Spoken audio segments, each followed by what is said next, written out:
పేరు ఉండాలి అని చెప్పి మా ఒత్తిడితో మా పోరాటంతో మేము ప్రకటించినాం. తెలంగాణలో కాంగ్రెస్ ప్రభుత్వం ఏర్పడిన వెంటనే డాక్టర్ బాబాసాహెబ్ అంబేద్కర్ గారి పేరు పెడతామని చెప్తే ఆ భయానికే మా ప్రభుత్వం రాకంటే ముందే సచివాలయానికి డాక్టర్ బాబాసాహెబ్ అంబేద్కర్ పేరు పెట్టాల్సిన పరిస్థితులు కేసీఆర్ కు కల్పించినాం. ఇంతకుముందు పెద్దలు కంచయ్య గారు కవిత గారు నాకు ఫోన్ చేసిండ్రు, అసెంబ్లీలో జ్యోతిరావు పూలే గారి విగ్రహాన్ని పెట్టడానికి మీరు రావాలి అని. అయితే చాలా మంది ఆ 10 ఏళ్ళు ఎందుకు పెట్టలేదు, 10 ఏళ్ళు ఎందుకు అడగలేదు అంటారు. ఆ 10 ఏళ్ళు వాళ్ళ నాయన మీద సంపూర్ణమైన నమ్మకం ఉండి ఈయన దుర్మార్గుడు, ఈయన పెట్టాడు కాబట్టే ఈ రోజు ప్రజా ప్రభుత్వం వచ్చింది. తప్పకుండా ప్రజా ప్రభుత్వం పెట్టడానికి అవకాశం ఉంది అని చెప్పి వినతి పత్రం తీసుకొని వచ్చి ఏ దళితుడిని అయితే ముఖ్యమంత్రిని చేస్తా అని చెప్పి మాట ఇచ్చి మోసం చేసిండో ఆ దళితుడిని ఇందిరమ్మ రాజ్యంలో అసెంబ్లీకి స్పీకర్ గా నిర్ణయిస్తే ఆ దళితుడే స్పీకర్ గా ఉంటే మా గడ్డం ప్రసాద్ గారికి కల్వకుంట్ల కవిత గారు వినతి పత్రాన్ని ఇచ్చిండ్రంటే ప్రజాప్రభుత్వం వచ్చినట్టే, ప్రజాపాలన మొదలైనట్టే అని చెప్పి నేను వేదిక మీద నుంచి చెప్పదలుచుకున్నా. తండ్రి మీద విశ్వాసం లేక, నమ్మకం లేక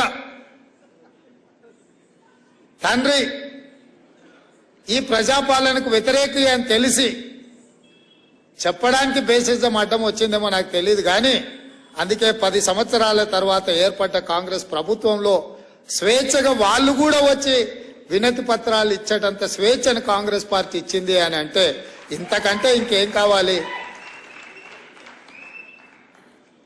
అందుకే మిత్రులారా, ఈ ప్రభుత్వం ప్రజలు ఎన్నుకున్న ప్రభుత్వం. ఈ ప్రభుత్వం ప్రజల ఆలోచనలకు అనుకూలంగా ప్రజల యొక్క అభ్యున్నతి కోసం పరిపాలన నిర్ణయాలు చేయడానికి ఎన్నుకున్న ప్రభుత్వం. తప్పకుండా మిత్రులు చాలా మంది ఇక్కడ గద్దరన్న గారి పేరు మీద జిల్లా ఉండాలి, ట్యాంక్ బండ్ మీద గద్దరన్న గారి విగ్రహం ఉండాలి అని ఏదైతే విజ్ఞప్తి చేసిండ్రో వీటన్నిటినీ తప్పకుండా మంత్రివర్గంలో సహచార మంత్రులతో మాట్లాడి ప్రభుత్వం నిర్ణయం తీసుకుంటుంది అని చెప్పి మిత్రులకి ఈ సందర్భంగా తెలియజేస్తున్నా. అదేవిధంగా గద్దరన్న నాకు చాలా విషయాలు చెప్పిండు. అందులో 2 విషయాలు ఈ సందర్భంగా గుర్తు చేయదలుచుకున్నా, మీతో పంచుకోదలుచుకున్నా. మొదటిది, లిక్కర్ పార్టీ ఒకటై ఉన్నాయి.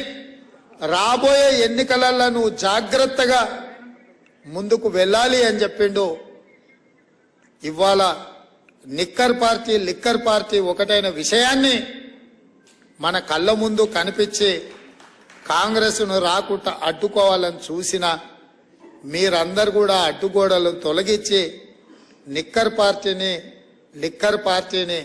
మొన్నటి ఎన్నికల్లో లిక్కర్ పార్టీని ఓడించారు. రాబోయే పార్లమెంట్ ఎన్నికల్లో లిక్కర్ పార్టీని కూడా ఓడించడానికి మాకు అందరికీ అండగా ఉండాలి అని కోరుకుంటున్నా. ఇంకొక మాట కూడా కీలకమైన మాట చెప్పిండు. ఇంటికి వచ్చిన నా మనవన్ని ఆశీర్వదించడానికి ఆ సందర్భంగా ఇంకొక మాట చెప్పిండు గద్దరన్న. రేవంత్, జీవితాంతం గుర్తుపెట్టుకో, పొలిటీషియన్తో కొట్లాడడం సులువు, క్రిమినల్తో కొట్లాడడం అంతకంటే సులువు.